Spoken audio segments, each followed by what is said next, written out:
Pedido de demissão no Corinthians, chance de venda no Palmeiras e atualizações sobre reforços no São Paulo. Vídeo de hoje do canal do Nicola trata sobre esses três assuntos e fala também sobre o Flamengo. Marcos Braz quebrou o silêncio e admitiu o planejamento rubro-negro em relação a reforços. Te atualizo sobre Benzema em novo clube com salário astronômico. Tem ainda novidades sobre o Bruno Henrique, ex-volante de Palmeiras e Corinthians, que está saindo da Arábia Saudita. Tudo isso e muito mais a partir de agora. Antes, deixa eu só me apresentar. Me chamo Jorge Nicola, jornalista esportivo, e a missão por aqui é deixar você por dentro de tudo que está rolando com o seu clube do coração. Para não perder nada, aperte o botão vermelho de inscreva-se, ative as notificações e seja avisado toda vez que tiver vídeo novo ou live. Combinado? Bora começar contando que todo esse conteúdo é um oferecimento de BetBoom. Jogos dessa terça-feira da Sul-Americana na tela do seu telefone ou computador. Vou dar os meus palpites para te ajudar na hora H. América e Milionários, para mim dá empate. Tigre e Puerto Cabelo, dá Tigre. Santos e News Old Boys, vai dar empate. Tem também às 11 da noite com transmissão do Paramount Plus, estarei nessa. LDU e Botafogo, jogo dos líderes. Outro empate, esse super importante para o Botafogo. Para completar, queria deixar uma sugestão interessante para quarta-feira, 16 horas, final da Conference League. De um lado a Fiorentina, do outro o West Ham. Para mim o West Ham ganha com uma cotação bem legal. Lembrando que para participar da BetBoom é super simples, é só pegar o link que está no comentário fixo, faça seu cadastro e não esqueça de usar o código Nicola para ter direito a 100% de bônus no valor do seu depósito. Combinado? Bora começar o vídeo com o tradicional giro de notícias. Preciso te atualizar sobre a busca da seleção brasileira em relação a um técnico. Edinaldo Rodrigues, o presidente da CBF, viajará nos próximos dias para a Europa. Ele quer ter uma última reunião com Carlo Ancelotti para se certificar de que o técnico italiano vai mesmo ficar no Real Madrid. Se essa confirmação vier, aí ele parte para um plano B. A ideia do Edinaldo é contratar um técnico nos próximos dias. E o plano B, o sucessor, o segundo nome da lista não é mais Jorge Jesus. JJ andou causando alguns incômodos na CBF com informações que ele deixou vazar. Nesse momento, sem Carlo Ancelotti, a seleção brasileira vai se dividir entre Fernando Diniz, técnico do Fluminense, e Abel Ferreira, o treinador do Palmeiras. E aí, quem que você preferiria ver à frente da seleção brasileira? Bora falar agora sobre o Fluminense, que vai enfrentar o River Plate, possivelmente com o Monumental de Núñez, diante de 86 mil pessoas. É que as autoridades argentinas liberaram nas últimas horas uma arquibancada com capacidade para 26 mil pessoas. Esse espaço estava interditado desde o final de semana por conta do falecimento de um torcedor do River. Há suspeita de que ele se suicidou e por conta disso essa área foi interditada, mas na manhã dessa terça-feira tudo resolvido e o River vai poder jogar contra o Flu nessa quarta com o Monumental de Núñez cheio. Bora falar agora sobre o sorteio da Copa do Brasil. Você gostou do adversário do seu time? Para quem ainda não sabe, Corinthians enfrenta o América Mineiro, partida decisiva na Neoquímica Arena. Palmeiras e São Paulo se enfrentam mais uma vez. O jogo de volta, o jogo decisivo no Allianz Parque, será o quinto mata-mata entre os clubes desde 2021. 2 classificações para o Palmeiras, 2 classificações para o São Paulo. Tem ainda Flamengo e Atlético Paranaense, jogo decisivo na Arena da Baixada, outro confronto que toda hora acontece. Em campeonatos internacionais, como a Libertadores, e em campeonatos nacionais, como a Copa do Brasil. Para completar, ainda tem Grêmio e Bahia, decisão na casa do Grêmio, para mim os favoritos. Corinthians, Palmeiras, de um lado, se enfrentariam numa semifinal, Grêmio e Flamengo no outro, também na semifinal. E você usa o espaço para comentários, quero saber os seus palpites e projeções. Combinado? Bora falar agora sobre o salário de Karim Benzema, ex-atacante do Real Madrid, foi anunciado e apresentado nessa terça-feira como novo reforço do Al Ittihad. Vai formar dupla de ataque com o Romarinho, ex-jogador do Corinthians que está arrebentando na Arábia Saudita há bastante tempo. Você está sentado? Se não, é melhor sentar. Benzema vai ganhar 87 milhões de reais por mês. Cada ano de contrato do Benzema na Arábia Saudita vai lhe garantir 1 bilhão de reais, pouco mais de 1 bilhão, 1 bilhão e 40 milhões de reais, mais ou menos. Ele assinou um contrato de 2 temporadas, prorrogável por mais uma terceira. Ou seja, se ele cumprir os 3 anos de contrato, vai deixar a Arábia Saudita com mais de 3 bilhões de reais na conta. Informações impressionantes de uma Arábia Saudita que vai continuar contratando jogadores super importantes e caros.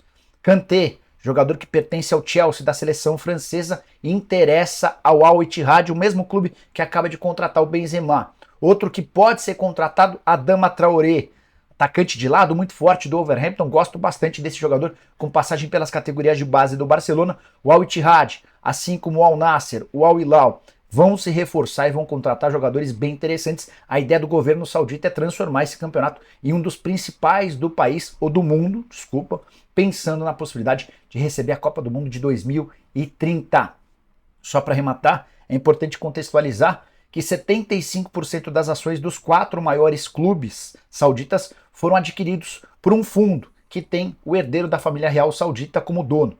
E esse cara é quem vai bancar as principais contratações.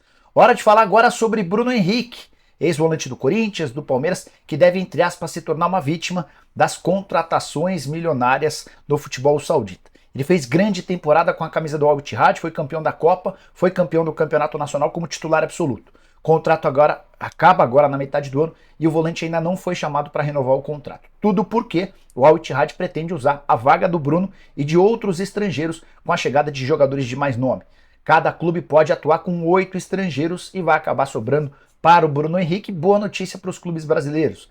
Os empresários do Bruno, percebendo esse movimento lá na Arábia Saudita, já haviam sugerido o atleta para o Vasco, para o Internacional, entre outros times.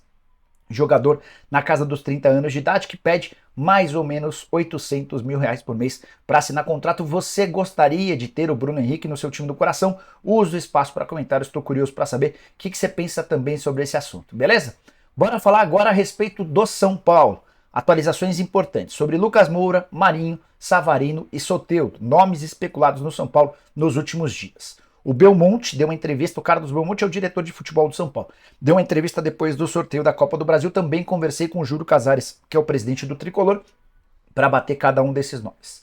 Sobre Marinho, o Belmonte disse o seguinte: é um grande jogador, mas obviamente é um trâmite difícil. Não tem nada certo, e se ele não vier, vamos seguir buscando outros atletas. Sobre Lucas Moura, que andou dando entrevistas admitindo a possibilidade de voltar ao São Paulo na metade do ano, o Belmonte disse: a gente sempre conversa com o Lucas, ele é super identificado com o São Paulo, mas não é o desejo dele voltar ao Brasil agora. Sua família pretende continuar no exterior, foi isso que ele nos disse. Então o São Paulo está descartando qualquer possibilidade de o Lucas Moura ser contratado. Eu já havia cantado essa bola para vocês. Ele hoje está entre a Arábia Saudita e os Estados Unidos. Sobre Savarino, outro nome que vem sendo muito especulado, Belmonte foi taxativo, abre aspas: não temos nenhuma conversa com o Savarino, nenhuma negociação. Isso surgiu em muitos lugares, blogs, mas não conversamos com ele, fecha aspas. Primeiro a dar destaque à possibilidade de contratação do atleta foi o Gabriel Sá, que é setorista do São Paulo pela Jovem Pan. Para completar sobre Soteldo, o pessoal do Central da Bola, uma página do Twitter que trata sobre contratações, afirmou que o São Paulo é mais um dos interessados em Soteldo. Aí o presidente Júlio Casares é quem me respondeu, abre aspas: nenhuma chance, isso é invenção, fecha aspas. Então, fazendo um grande resumão do São Paulo, o único de todos esses nomes especulados que pode virar reforço do Tricolor é o Marinho, embora ainda com negociações complexas por causa do salário. Quero falar agora sobre o Flamengo. Marcos Braz quebrou um longo silêncio e admitiu que o Flamengo vai buscar reforços. Ele também deu entrevista depois do sorteio da Copa do Brasil na fase de quartas de final. Segundo o Braz, o Flamengo já tem 2 reforços contratados e pretende apresentar outros 2 no início da janela de transferências em 3 de julho, para que o São Paulo possa aproveitar e entrosar esses atletas, além de garantir a eles o condicionamento físico ideal, para que o Flamengo no segundo semestre seja melhor do que no primeiro. A tendência é que o Flamengo contrate mais do que esses 4 jogadores citados pelo Marcos Braz. Os 2 fechados: o goleiro Rossi, que vem do Boca Juniors sem custo, e o Luiz Araújo, ex-atacante do São Paulo, que pertence até o final do mês de junho ao Atlanta United, negócio na casa dos 10 milhões de dólares. Os outros 2 atletas que o Flamengo pretende fechar muito em breve para poder apresentar a partir de 3 de julho são o meia-atacante Nicolás de la Cruz, que pertence ao River Plate, além do volante Alan, que joga no Atlético Mineiro. Um zagueiro e um lateral também não estão descartados. A ideia do São Paulo é ter o máximo de reforços possíveis e eu vou ficar de olho nessa história para trazer atualizações, beleza? Bora falar agora sobre o pedido de demissão no Corinthians. Nessa terça-feira foi confirmada a saída de Herói Vicente, que era diretor jurídico do Timão desde que o Duílio Monteiro Alves se tornou presidente. A presença do Herói Vicente como um diretor do Corinthians foi uma das coisas mais surpreendentes. Ele era um nome muito ligado à oposição, muito crítico ao trabalho do André Sanches e de todo o grupo do Renovação e Transparência. O Duílio prometeu autonomia total para o Herói assim que ele assumiu a presidência e convidou o Herói para assumir a diretoria.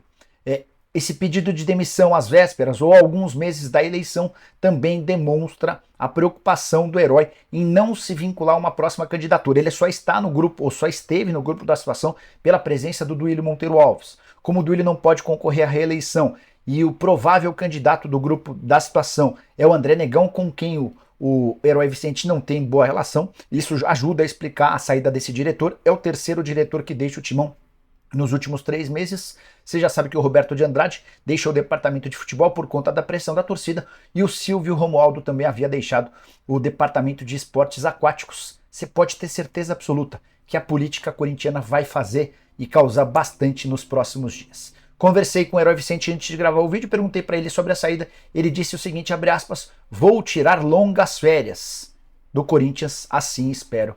Aguardemos cenas dos próximos capítulos. Bora fechar o vídeo para falar sobre o Palmeiras com uma atualização importante. Verdão acaba de receber de volta 3 jogadores que disputaram o Mundial Sub-20. O Brasil, você sabe, foi eliminado nas quartas de final, derrota para Israel por 3-2. Giovani, atacante de lado de campo. Kaique, goleiro. E o Kevin, que é um meio atacante, mas também joga como atacante, enfim, joga do meio para frente em várias funções. Os 3 estão devolvidos ao Palmeiras e devem fazer parte do elenco profissional.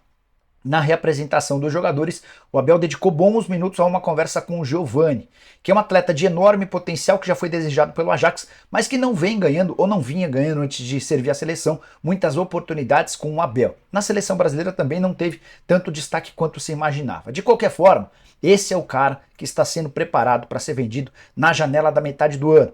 Mesmo depois de uma venda super importante do Endrick, o Palmeiras segue precisando de venda de atletas. E o Verdão entende que o Giovani seria aquele que causaria menos prejuízo técnico ao time, além de garantir boas receitas.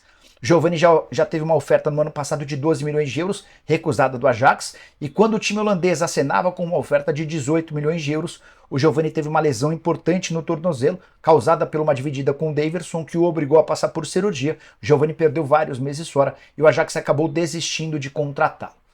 Agora, de volta da Copa do Mundo, e tentando jogar um pouquinho mais, Giovani, em caso de proposta acima de 12 milhões de euros, deve ser negociado para que o Palmeiras não precise abrir mão de jogadores titulares, como, por exemplo, o Rafael Veiga. E você, se fosse presidente do Palmeiras e precisasse vender um jogador, quem você escolheria para ser negociado? Use o espaço para comentários, não esquece de deixar like, de se inscrever no canal. A gente volta mais tarde com a tradicional live do programa do Nicola. Abraço, tchau!